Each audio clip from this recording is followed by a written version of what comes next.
Welcome back to the Today with Tally podcast, folks. We have a great show in store for you today, a perfect show, if you will, for the holiday season. We are going to be sitting down with the U.S. Marine veteran, Ian Grinnals, who also is definitely a man of service and serves the community that he lives in New York as a volunteer firefighter, as well as a private security guard. But first, hello, friends, and welcome to another exciting episode of Today with Tally. The mission and goal of this podcast is to bring an engaging conversation that will add value to the lives of everyday people. We will inspire, encourage, educate, and tell the stories of America's finest men and women in an effort to motivate you to live your life to its fullest potential. Be sure to follow us on social media and search Today with Tally. Be sure to subscribe, follow, and share the program as well. Ladies and gentlemen, your host of the evening, Mr. Brian Tally.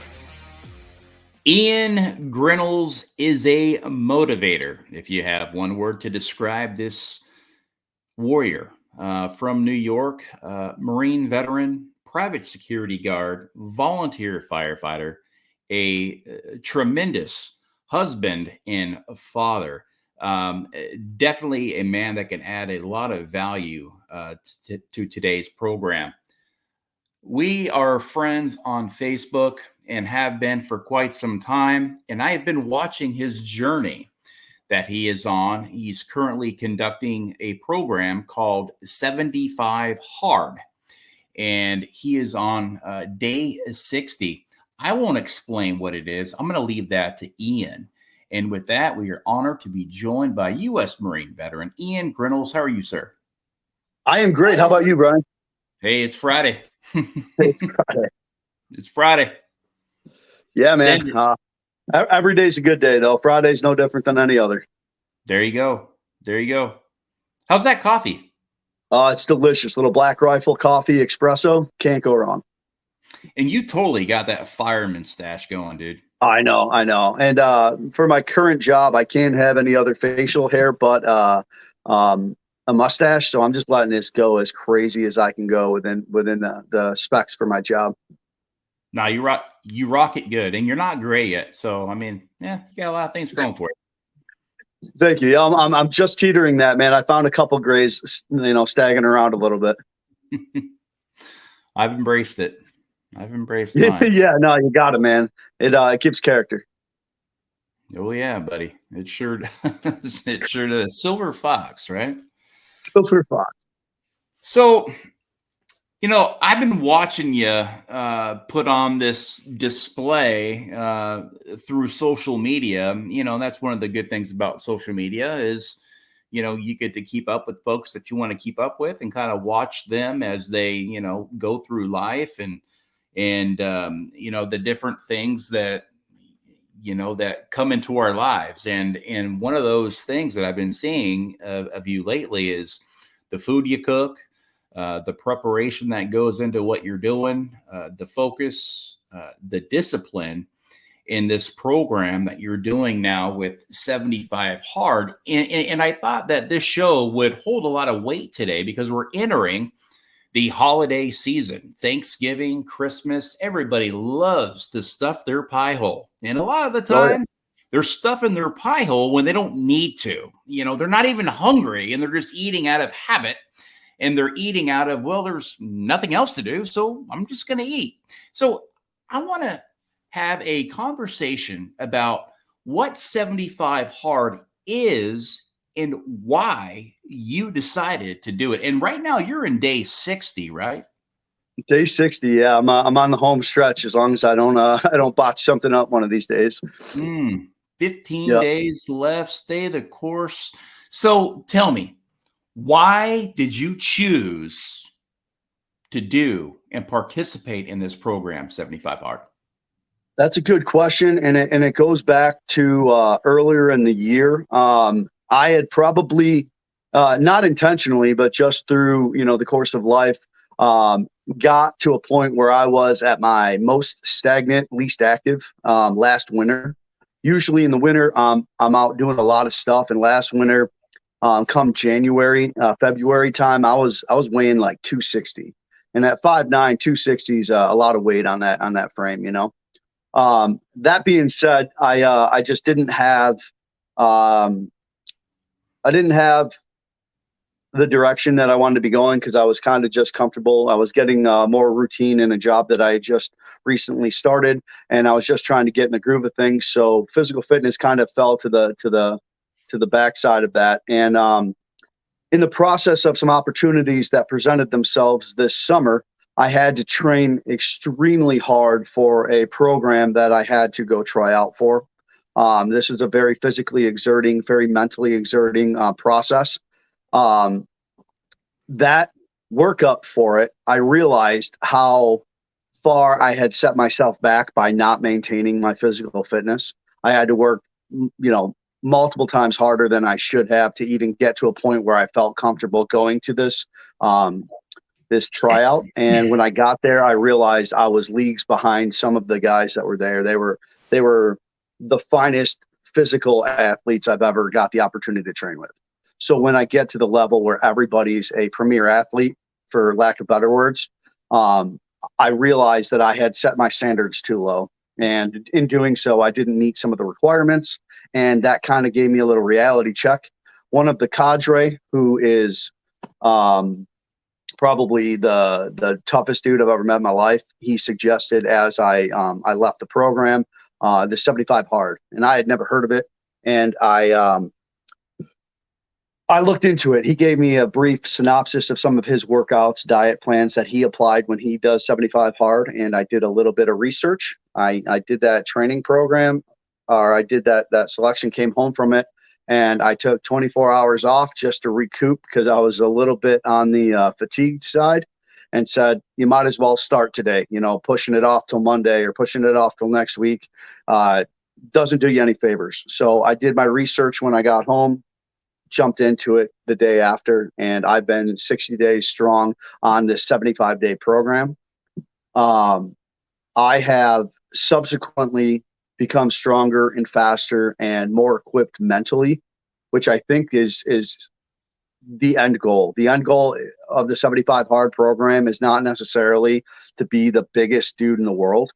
It's not a powerlifting program. It's not a CrossFit program. It's not even technically a physical fitness program. It just uses physical fitness, diet, and scheduling, those type of things, as a mechanism to create a more disciplined lifestyle, to work in stressful situations or difficult situations.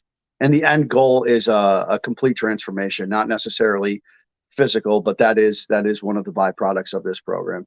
So I've done a little bit of research into 75 hard, and basically what I found is it kind of separates you from the competition that is out there. And it will put you in uncomfortable situations that will ultimately make you more comfortable outside of that comfort zone. Would you agree with that? That's kind of the premise behind the 75 hard. The reason it's 75 hard is, even though there's only 5 what would be considered principles to this program, and even though you designed the program around your situation, it requires you to do 5 tasks every single day, and there's no exception. If you skip any one of these tasks or you fall short, you have to either redo them or you start the 75 days over. So okay. The 5 tasks are what? Go ahead. Continue. The 5 tasks are you have to design a diet that you cannot have a cheat day, right? You have to design your diet based off of your lifestyle, your activity levels, your basic health, whatever.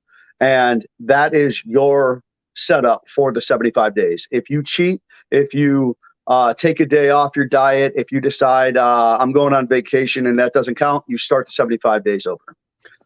The next part, the second part of 75 hard, is you have to design a fitness regimen that includes 2 separate workouts per day, each one of which have to consist of at least 45 minutes, and one has to be done outdoors, no matter what the circumstance, weather, conditions, how you're feeling. You have to do one of those outside every day. So you're doing a 2-a-day workout, one of them's outside. depending on where you live and what season you decide to start the 75 hard in, that can be even harder or less hard. If you're in Texas in the summer, that might be the really hard part, is working outside every day. If you're in New York in the winter, it's going to be the same, but vice versa. You have to drink minimally a gallon of water a day. You have to monitor your water. And even though that doesn't seem like a huge feat, on certain days you don't want to drink a gallon of water. And on certain days I drink 2 or 2.5 gallons of water. So you just have to keep up with your water intake. No alcohol for the entire 75 days. And what seems like the simplest part of this whole thing is actually the hardest, because you overlook it a lot, is every single day you have to take a progression picture of your fitness. And you have to somehow be able to compare your fitness day to day. And then after 75 days, it'll show you your physical transformation, which will then in turn give you some, especially people who are working on the physical aspects more, it'll help with their confidence and it'll help show them that they're actually developing. So those five tasks have to be done every day. If you fall short or you forget one, you start the whole program over. So it does put the responsibility, integrity on you to hold yourself accountable. But if you're really truly doing this program, because you want to show that you can overcome these 75 days, you're going to hold yourself accountable for that. Sure. I want to dig into these 5 tasks and, and how it changes your daily life, along with your family's daily life, really, and the life that you put in at work, every single day as well. But you came to that point when you were trying out for whatever it was you were trying out for work, when you said, man, I've got to do better. That took a certain type of mindset to be able to look at yourself in the mirror and say, I need to do better. And when you chose this, literally that same day, you made an informed decision. Yeah, well, when you fall short of your own expectations and you want,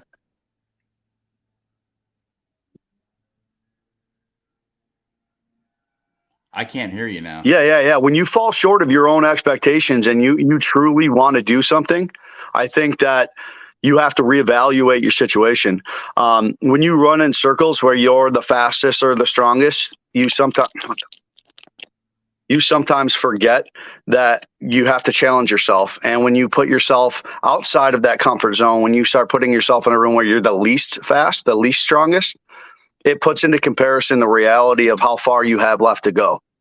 And I think you have to challenge your own mindset, and you have to challenge your own perceptions on what you think is the good road to travel, And if you're going to constantly challenge yourself, you have to put harder and harder things in front of you.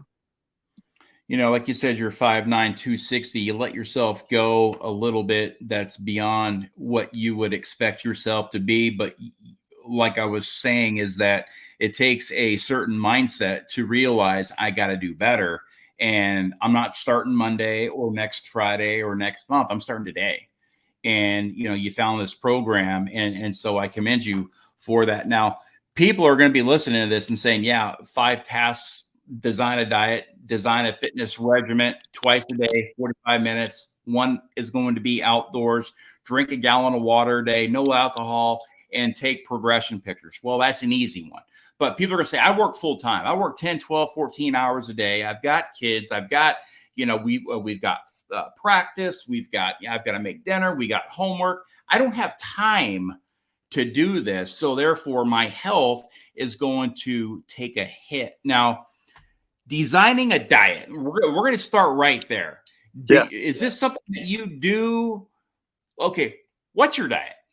So I start every month off with a week of no carbs. And that's kind of the hardest part of my entire diet. It's a lot harder on the food prep. It's a lot more expensive on my food prep because I'm buying a ton more meat. I'm doing a lot more protein. I'm doing a lot less of the cheaper foods that you normally would eat that are carb fillers. So that first week of every month is my most challenging of my diet. And then for 2 weeks after that, I do a low carb diet, which is kind of my normal diet anyways.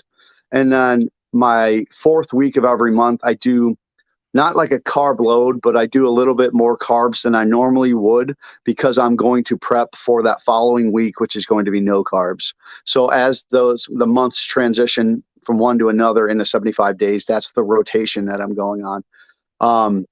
That does become challenging, as you alluded to earlier, with the holidays and vacations and birthdays and all the times where people normally go a little bit overboard.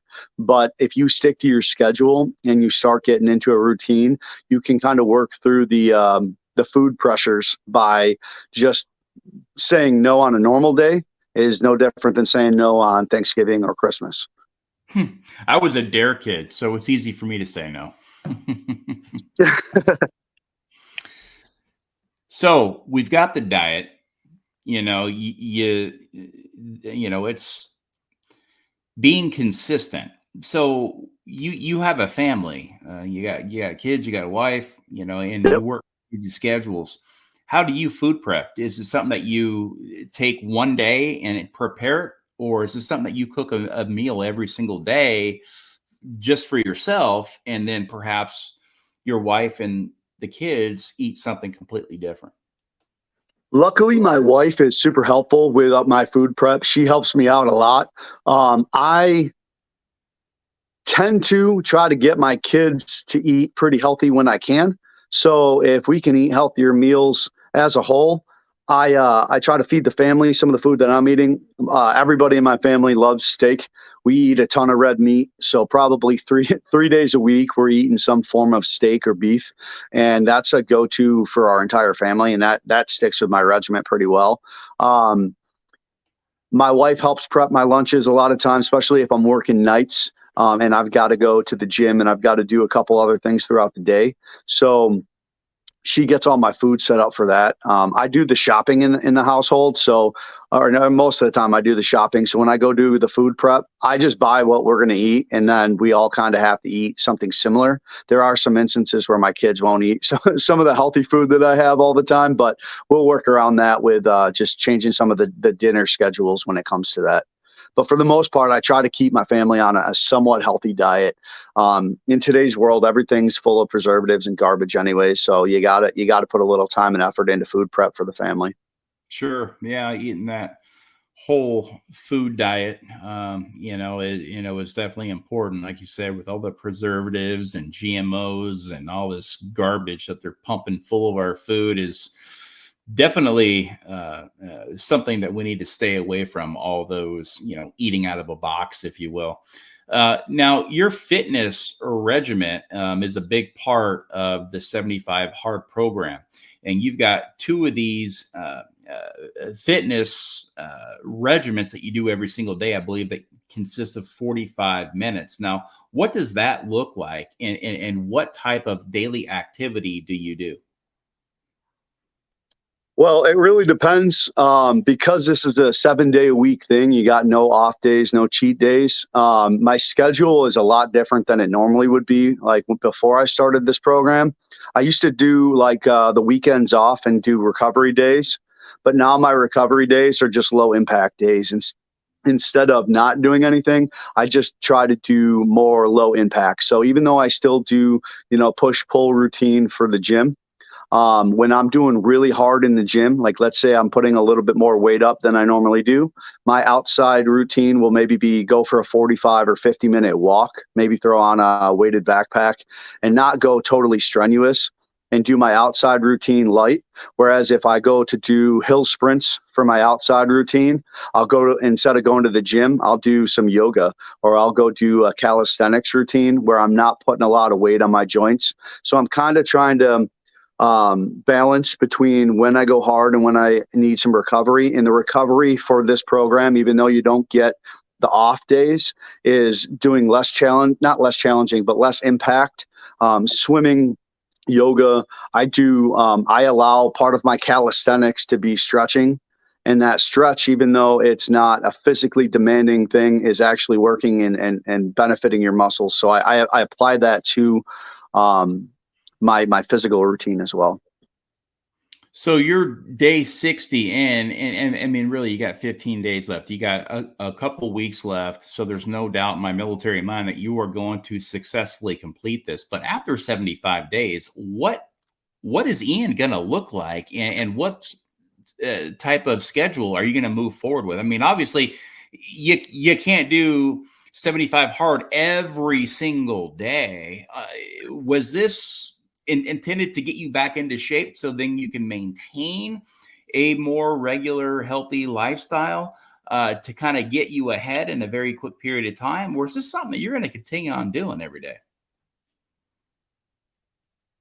Well, the end goal of 75 hard is to get you to a place where you can maintain or excel physically and mentally, right? So I think the point of 75 hard is not to do it forever. It is to get you to a point where you can overcome challenges, whether that's in the gym or mentally or whatever. I've read more books. Oh, reading. You got to read every day. That was the fifth of the challenges. Sorry, reading books has been a challenge for me. It's just something I don't do often, and now I do it every day. So I think the goal of 75 hard isn't necessarily stay at this intensity level. It's get comfortable doing the things you don't normally do. So I will definitely not do double sessions every day when it comes to after 75 hard, but I will certainly be doing some level of physical activity every day, whether my off days be stretching or yoga or just doing some calisthenics in the living room. I will make sure that I'm physically exerting myself every day. I don't think I'll be doing heavy weights every day, 7 days a week, but I'll definitely get to a routine where I'm constantly doing something. Additionally, I have goals in my head to be a healthier person, to be a more fit father, to be a better fireman, to try out for that team next year. I have to be able to show up at a level where I can perform as, what was expected. And if I'm not there right now, I have X amount of time to get there. And so I'm challenging myself to meet those goals constantly and better myself continuously. How many minutes do you read a book every single day? Do I read a book? How many minutes? How much time do you set aside for reading a book? Well, right now, the minimum requirement for reading for 75 hard is 10 pages per day. That is give or take maybe 3/4 of a chapter in most books. I try to finish a chapter if I can, just because the way my brain works, I want to wrap something up, And if I get sucked into the content, which surprisingly enough, even though these are educational books, I've been pretty engulfed in the content. I've kind of gone past that. So some days on my downtime, I'll read for 30, 40 minutes. Some days I'll read for an hour. And it really depends on the content, the time available. If you were to ask me a year ago how often I read, if I put an hour a year into reading a book, would have been a lot. And now I'm doing 30 minutes to an hour a day. And again, that's goes back to the time management thing. Is you find the time. You don't find the time, you make the time. So creating that time to do, if you are eating lunch, you've got downtime, read while you're eating. If you're at the office and there's nothing going on, whip out a book. Whatever your downtime is, man, take that time to punch out a chapter. Do you ever listen to audiobooks? So I do a lot of audiobooks and podcasts, but for this challenge, that's not permitted. Mm-hmm. So you got to read, you got to be holding on to a book and open it up. Yeah, you have to have, you can read like a Kindle or something, but it has to be words on page. Right. The thing that I found interesting is in reading these books, I try to find podcasts that revolve around the topic at the time that I'm reading the book. So it reinforces some of the things that I'm reading while I'm not actually looking at the book. I can kind of keep those concepts fresh in my mind. Sure. And what type of books are you reading? What's the content look like? So I started off with the 75 hard book itself. That really outlined a lot of the psychological aspects of what that program does, and that kind of got my mind into the proper mindset. And then each one of the books have to be a nonfiction or educational book, self-help book, and I've read 3 different books right now from Jocko about discipline and leadership. And I just finished a book called Crucial Conversations, and it is it's a conversational development book that allows you to have better outcomes in conversations that are either high risk, under stress, that have imperative outcomes, and get better outcomes with the least amount of emotional influence. And it gives you different techniques that you can use so that when having those difficult conversations, you can try to have beneficial outcomes for you and everybody involved. So I just finished that one 2 days ago, and yesterday, I started a book called 1913, which is a pretty interesting book about a time in history which has been called the turning point in American history that shows a lot of things that have led to the financial issues and political issues that we are running into today. 1913 was a pretty influential year. So I just started that book yesterday. Hopefully that gives me a bunch of insight into how to deal with today's political and economical world.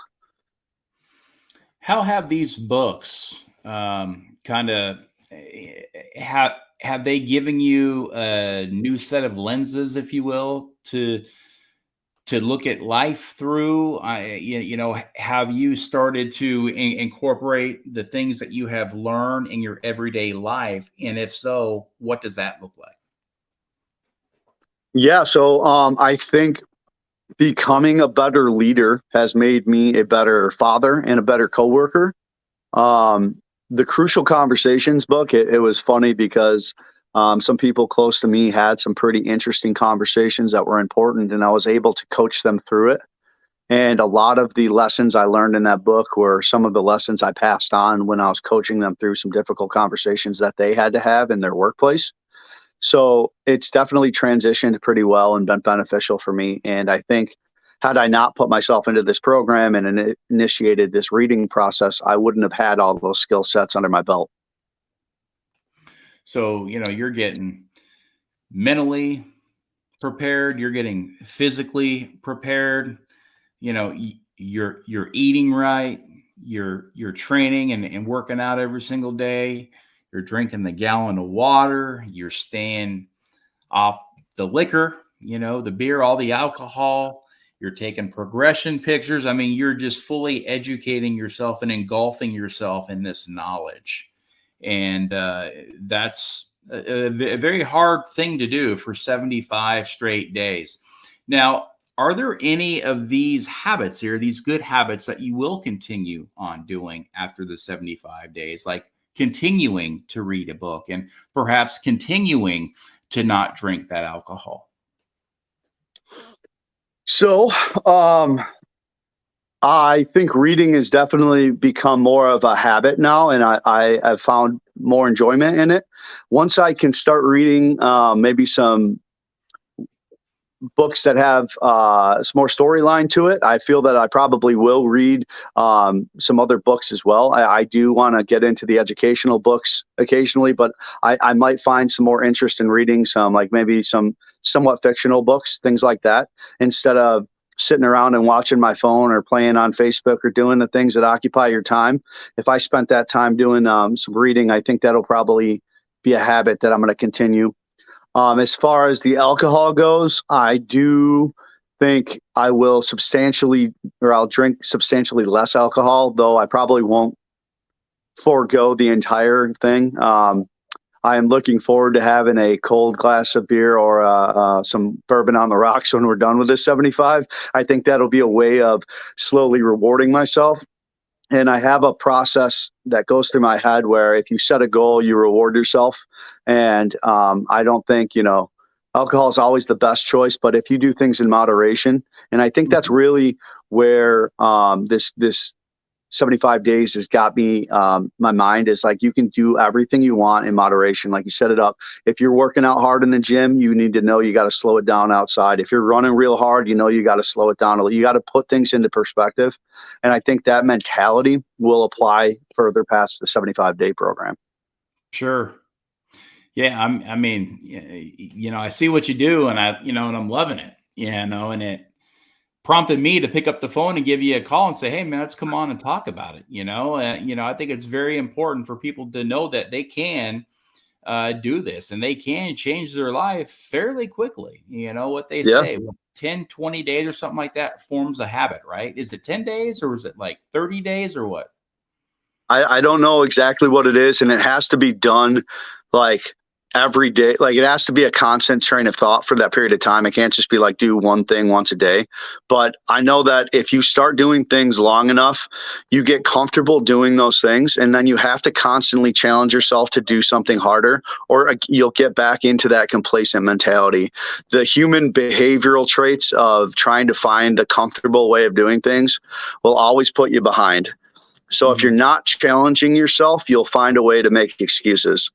So I think that's the lesson that the 75 hard programs taught me is, the more you challenge yourself, or the more continuously you challenge yourself, the better you'll be. As soon as you rest on your laurels, you start making excuses why you don't got to go to the gym, or why eating 4 cupcakes is acceptable at Thanksgiving, or whatever the case is, And don't get me wrong, if people want to have something sweet to eat, that's cool. But we are a country of people that do everything to excess. And if we can't check ourselves and be disciplined in a simple task like picking up a book or going to the gym, you're definitely not going to be disciplined when it's a giant holiday dinner and there's 75 pies in front of you. You know what I mean? So I think it's start being disciplined on the little things, and it'll transition to discipline on bigger things for longer periods of time.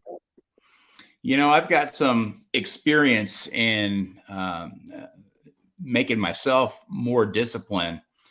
And, I started intermittent fasting years ago, and I've never missed I can say that truthfully. I've never missed a fast. And if I did, I'd tell you, because it's me versus me. And that's the cool thing about what we do in our lifestyle changes is you form that good habit. And you hold yourself accountable. You look at yourself in the mirror, and if you cheat, you're cheating yourself. There's nobody else out there that you're cheating. And in my life, there's not a Jocko, there's not a David Goggins, there's nobody that can push me harder than me. I can learn things like you have.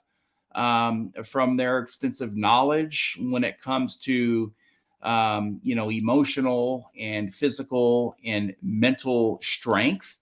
But at the end of the day, it's always going to boil down to the man or the woman in the mirror and what you want out of life. And if you're not willing to make those changes and create those new good habits, you're never going to really find yourself getting to where you want to be in life. And that's one thing that I admire about you is that when you went through that course and it didn't go the way it went, you could have went home and pouted and become a victim of your circumstance, but you didn't. You stood up and you said, what am I going to do to change myself? Well, I'm going to dive right into one of the hardest things there is. And here I am now, day 60. So that right there says a lot about your character. Absolutely. And I think that a lot of people lose respect for the situation when they fail. And I've tried to transition failure into a motivator instead of an obstacle. Like, instead of this wall you hit, I like to look at it as a wall you climb over, right? Like, okay, well, there's an obstacle in front of you. How do we get over that? How do we get over that obstacle? And if you're not stronger, if you're not smarter, if you're not bettering yourself, you're never going to get past that, because obviously that wall slowed you down somehow. And I've looked at failure, and I've seen a lot of directions when it comes to leadership and taking responsibility for your actions. And the minute you start being responsibility for your own failure, you realize you're responsibility for your own success too. And I think that when you are responsible for your success, if you want to be successful, whether it's the physical, mental, your job performance, be a better father, whatever the case is, if you don't take responsibility for it, there's nobody gonna jump into your seat and drive your car, right? You've got to do it for you. And I'm nothing special. I'm not the fastest dude. I'm not the smartest guy, but I'm better than I was yesterday. And that's a challenge in itself. If you can't be better than yourself yesterday, then, you're never going to be the David Goggins. The reason David Goggins is what it is because he's challenging himself. There's no David Goggins motivating David Goggins. He just gets up and does it, Exactly. And I'm by no means David Goggins. Like, I'm not running super marathons or anything, but I get up every day, no matter how tired I am. I go do 12-hour shift at work. I come home, I run 2 or 3 miles. I maybe get a couple hours of sleep, and then I go and hit the gym. Or I come home, I eat dinner, I hit the gym, and then I go run at midnight, depending on my schedule. And people are like, why are you running at midnight? Well, my day's not over. I've got to hit these boxes every day. And the other challenge, just to kind of jump back to like things we do with our family, is a lot of times people exclude their families from the process, and it creates a divide because you can't find the time to have your family in one hand and then your task in the other. I'm trying to incorporate my family. When I go for a hike, my whole family comes with me. When I go to the gym, I take my kids with me. I take my wife with me. We have joined a gym that's a family gym where we can all do different things and still go and participate as a family. And by incorporating my family, I'm not losing out on that time that you think you would be losing by going and doing all of these things that take time up. I incorporate my family into it. I incorporate them into my diet. I incorporate them into my gym time. And by doing that, it makes me a better father. I get better quality time with my kids. My kids get stronger. And at the end of the day, I'm imparting the same concepts of self-discipline on them without having to do anything. I'm just showing them. My actions are better teachers than any classroom. Lord knows we need strong children. Their generation is going to need some strength. That is 100% sure. So I'm glad that men such as yourself are out there teaching those life principles through leadership and discipline and accountability. There's a lot of great kids out there, and there's a lot of great parents right now that are doing a lot of great work. But man, we have certainly fallen behind the 8 ball on a lot of things, that's going on in this country. And so, I do credit you for what you're doing to make not only your family, but your community, at large, better, because I know that you're very involved in what you do as a volunteer fireman, as a private security guard, and everything that you're doing, to better your life. People see that and they feed off of that. And once they do that and they see, man, if Ian's doing, I can do it too. You've just made somebody better. And you say, I need to be better than I was yesterday. That's my whole motto too. Getting 1% better. It's not going to happen overnight. It's not going to all happen in one false swoop. You're not going to all of a sudden wake up one day and be Hulk Hogan. It takes a lot of time to get to where you want to be. But once you find out where you want to be, continue to challenge yourself. If you got that 6-pack and everything's looking great, and it's like, there can always be improvement somewhere, like you said, it could be, with water intake, it could be with reading, it can be with, going and spending more quality time with your family, whatever it may be. There's always something there that could be improved upon, and it's finding what those are. And a lot of the times you may not even realize what those are until you get into a program like you are right now, because it gets you thinking. It gets that brain working in ways that it may have never really acted before, because you've been so engulfed in your comfort zone. It's so hard to break out of that. But once you break out of those chains, if you will, of oppression that we have put ourselves in for generations, being stuck in the couch, you will realize there is a lot more to life than what a lot of people would think. Absolutely. I think that the other aspect is we often think that things are unattainable because they're difficult. And because we put that stipulation on things, or we say, okay, that's too hard to do, that we don't even try. And then a lot of people find out that it can be done. And once you find out, like, hey, like, I can go to the gym every day. And then, the gym doesn't hurt after a month because my muscles are starting to function how they're supposed to function. And they realize, I can get stronger. Like, once you realize you can achieve the little goals, you're like, it's not that bad. You know what I mean? Like, I hate running. Like, running, probably one of my least favorite things out there. But if I can run a mile, I can probably run 2 miles, right? If I can't run 2 miles, I can run a mile and walk a mile. And if I do that long enough, I can run 2 miles. And if 2 miles, why not 3 miles? The other day, I actually had this weird epiphany because I have no idea how many push-ups I can do, right? Like, in a period of time. So I set some stupid number in my head, and I'm like, I've got 45 minutes to do my workout, right? So what am I going to do for a workout? And I was like, let's see how many push-ups I can do.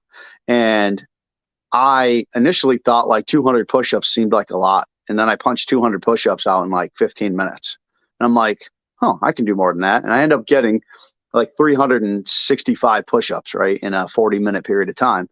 And I don't know if that's a lot or a little, but in my head, I thought it was like unattainable because I'd never really seen what I can do, right? And so now I know at 365, I'm going to try in like 2 weeks or so before I finish the 75 to break 400, right? That's going to be kind of my little self goal. But I'd never know that 400 was even a number that I would achieve because I've never even done it before. So I think that you can surprise yourself and find out that you can physically do or mentally do things you put some stupid stipulation on by just trying. Your reward will come with 400 push-ups and an ice cold pop. Dude, I can't wait. I can't wait.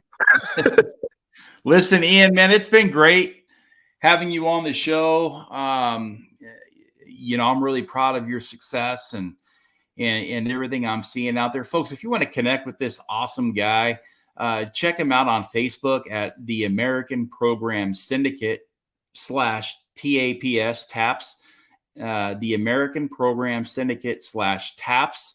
And you can, follow Ian and his story and everything he has to say on a daily basis or on a weekly basis, whatever it may be. Guy's awesome. Like I said, definitely worth the follow. But folks, it has never been easier to listen to this program, folks. We are on Facebook, Spotify, YouTube, Amazon Music, Google Podcasts, iHeartRadio, TikTok, Twitter, and LinkedIn.